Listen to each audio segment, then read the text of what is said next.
जब मैं घर से गुस्से में बड़बड़ाते हुए निकल आया था और बस स्टैंड की तरफ आगे बढ़ने लगा, मैं मन ही मन बड़बड़ा रहा था। पता नहीं कितने पैसे छुपा के रखे हैं, लेकिन मेरे लिए एक बाइक नहीं ले सकते। अब मैं यहाँ से चला जाऊँगा और तब तक वापस नहीं आऊँगा जब तक मैं खुद के पैसों से बाइक नहीं खरीद लेता।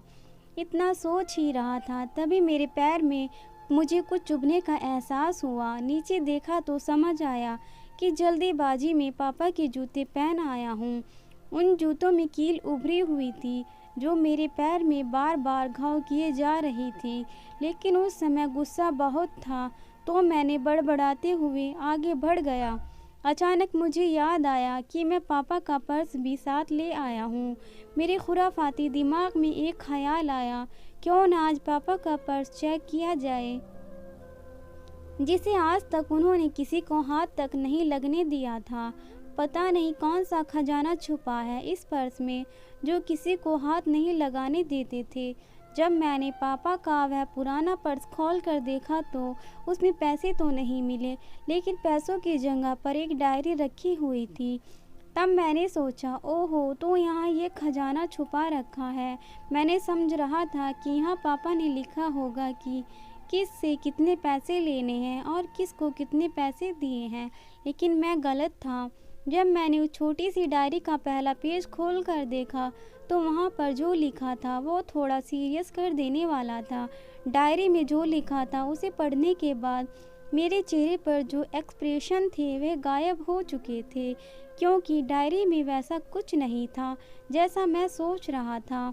वहाँ पर उन पैसों का हिसाब लिखा हुआ था जो अलग अलग कामों के लिए अलग अलग लोगों से उधार लिए गए थे।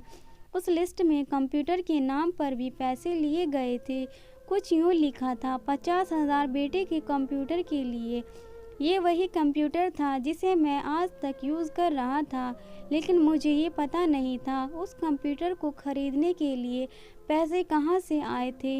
लेकिन आज पता चल रहा था। मुझे आज भी याद है जब मैं पहली बार कैमरे के लिए ज़िद की थी, जो मेरे पापा ने मुझे 2 हफ्ते बाद मेरे बर्थडे पर ला कर दिया था, जिसे देखकर मैं बहुत खुश हुआ था। और मुझे खुश देखकर मुझसे कहीं ज़्यादा अगर कोई खुश था तो वह थे पापा। अब मेरे चेहरे से गुस्सा एकदम गायब हो चुका था। जब मैंने आगे का पन्ना पलटा तो वहाँ पर कुछ विशेष इच्छाएं लिखी हुई थी। पहली जो विश थी उसमें जो लिखा हुआ था, अच्छे जूते पहनना। ये बात मेरी कुछ समझ नहीं आई।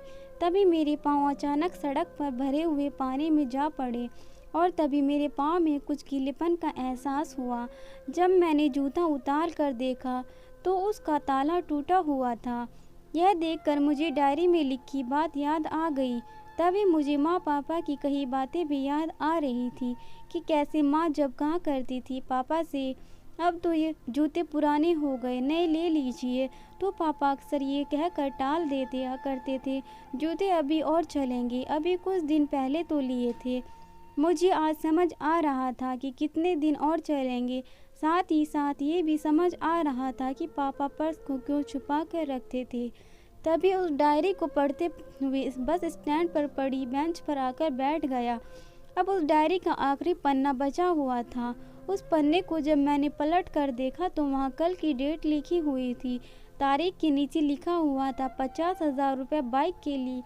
बस इतना पड़ा और दिमाग सन रह गया। अब मेरे मन में कोई शिकवा गिला नहीं बचा था, बस मेरी आंखों में आंसू चले जा रहे थे। मुझे आज तक नहीं पता तब मैं क्यों रोए जा रहा था।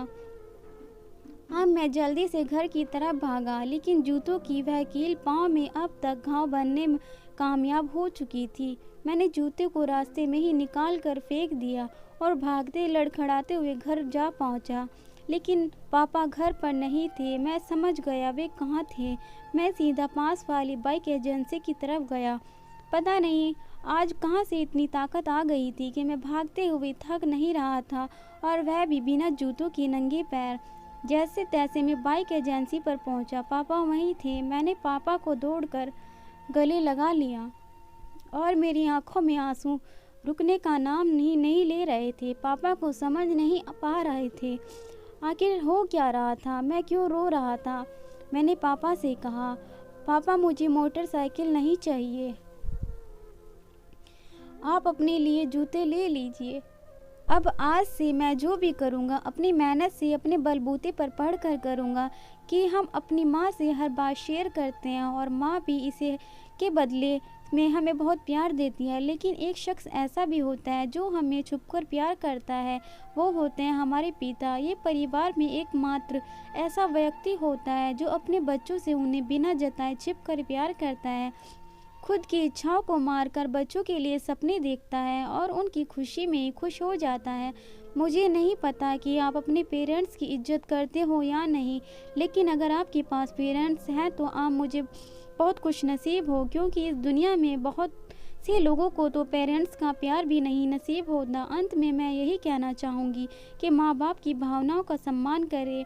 आप मुझे कमेंट करके बताना आपको ये मेरी कहानी कैसी लगी। मैं आपके लिए अच्छी अच्छी कहानियाँ लाती रहूँगी। आप मेरा नया परिवार हो, आपसे मुझे बहुत उम्मीद है। आप मुझे सब्सक्राइब करके सपोर्ट ज़रूर करोगे। धन्यवाद।